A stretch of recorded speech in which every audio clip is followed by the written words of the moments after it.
തിരുത്തിയില്ല. ഇപ്പൊ നിങ്ങൾ വെറുതെ പറഞ്ഞിറക്കാന്നല്ല, അതൊക്കെ തിരുത്തിയില്ലെന്ന. എന്നിട്ടാണ് നമ്മൾ കഴിഞ്ഞ ആഴ്ച ഒരു സ്ഥലത്ത് ഞാൻ പോയപ്പോ പല്ലിനെ കൊല്ലിനെ മധുരം ഇങ്ങനെ പറഞ്ഞു, അത് ശരിയല്ല എന്ന് പറഞ്ഞപ്പോ അള്ളാന്റെ റസൂൽ കൊണ്ടാണ് കളിയെന്നും ഹദീസ് കൊണ്ടാണ് നിങ്ങൾ കളിയില്ലെന്നും പറഞ്ഞിട്ട് ചങ്ങായി നമുക്ക് ഫോൺ ചെയ്തിരിക്കാം. നിങ്ങൾക്ക് കുരുത്തങ്ങൾ പറ്റൊന്നും പറഞ്ഞിട്ടാണ്. ഞാൻ അടിയുറച്ച് വിശ്വസിക്കുന്നു അങ്ങനെ ഒരു പല്ലിനെ കൊല്ലുന്ന ഹദീസ് ഏത് ഹദീസാണ്? അത് അങ്ങനെ ഉണ്ടെങ്കിൽ ഏത് രീതിയിലാണ് ജനങ്ങൾക്ക് മുമ്പിൽ അവതരിപ്പിക്കുന്നത്? ഈ വിഷയവുമായി ബന്ധപ്പെട്ട് ഫത്ഹുൽ ബാരിയുടെ വ്യാഖ്യാനത്തിൽ കാണാൻ സാധിക്കുന്ന ആ പല്ലി ഏത് പല്ലിയാണ്? പല്ലി പറഞ്ഞാൽ എന്താണ്? പല്ലിയുടെ ഒരു ലോകം തന്നെ ഉണ്ട്. അത് നമ്മൾ പഠിക്കാനില്ല. പല്ലിയുടെ ഒരു ലോകം തന്നെ ഉണ്ട്. നമ്മൾ ഈ മൺമറഞ്ഞു പോയ ദിനോസർ എന്ന് പറഞ്ഞ ഈ ജീവി ഉണ്ടല്ലോ, കോഴിക്കോട് മാനാഞ്ചിറയിലൊക്കെ പോയാൽ അതിന്റെ രൂപം കാണാൻ പറ്റും.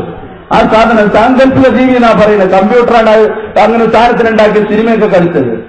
ആ ജീവി അടക്കം പല്ലി വർഗത്തിലാണ് വരുന്നതാണ്. അതുമായി ബന്ധപ്പെട്ട ആളുകളോട് ചോദിച്ചാൽ പറയാൻ കഴിയും. പല്ലി വർഗത്തിലാണ് വരുന്നത്. ഇതുപോലെ നമ്മുടെ പുലി പൂച്ചവർഗത്തിലാണ് വരുന്നത്. മർജാര വംശം എന്നാണ് പൂച്ചയും പുലിയൊക്കെ ഒരു ഗ്രൂപ്പിലാണ് വരുന്നത്. അതൊക്കെ ഒരു വർഗ. അതേപോലെ പല്ലിയുടെ ഒരുപാട് വർഗങ്ങളുണ്ട്.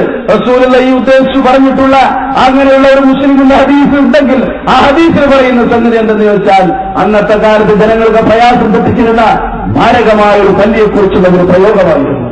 അത് സാമാന്യവൽക്കരിച്ചുകൊണ്ട് നമ്മുടെ ട്യൂബിന്റെ അടുത്തും നമ്മുടെ ബൾബിന്റെ അടുത്തും ഏതെങ്കിലും ഒരു പാവം പ്രാണിയെ പിടിച്ച് തിന്നിട്ട് വിശപ്പടക്കാൻ വന്നിട്ടുള്ള പല്ലിനെ ഇങ്ങനെ മുടിക്കാൻ വേണ്ടിയിട്ട് ഓടുകയാണ് ഒരു വിശ്വാസി.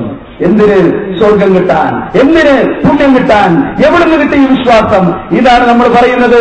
പുനരാനയിക്കപ്പെടുന്ന അന്ധവിശ്വാസങ്ങൾ ഏത് ഭാഗത്ത് നിന്ന് വന്നാലും 6 അടി മണ്ണിൽ കുഴിച്ചിട്ട ആ അന്ധവിശ്വാസങ്ങളെ എങ്ങനെയൊക്കെ കോലം കെട്ടിയിട്ട് അതിന് എന്തൊക്കെ മേൽവിലാസങ്ങൾ തെറ്റ് ചെയ്ത് എഴുന്നള്ളിച്ചാലും അതിനെ എതിർത്ത് തോൽപ്പിക്കുവാൻ നമ്മൾ ബാധ്യസ്ഥരാണ്. അങ്ങനെ നമുക്ക് സമാധാനം ഉണ്ടാക്കാൻ കഴിയുള്ളൂ, കുടുംബത്തിന് സമാധാനം ഉണ്ടാവുള്ളൂ. അല്ലെങ്കിൽ സ്ഥിതി എന്താണെന്ന് ആലോചിച്ചു നിങ്ങൾ. ഇവൻ പറയുന്ന മാതിരിയാണെങ്കിൽ ജിന്നുകൾ നമ്മളെ സ്ത്രീകളുമായിട്ട് ബന്ധപ്പെടാന്ന് പറഞ്ഞാൽ ആർക്കത് സഹിക്കാൻ പ്രിയപ്പെട്ടവരെ? ആർക്കത് സഹിക്കുക? എന്തൊരു ഒരു ഉറപ്പില്ലാതെയാണ് പറയുന്നത്. അതും ആ കേസത്ത് കേട്ട തരിച്ചു പോകും.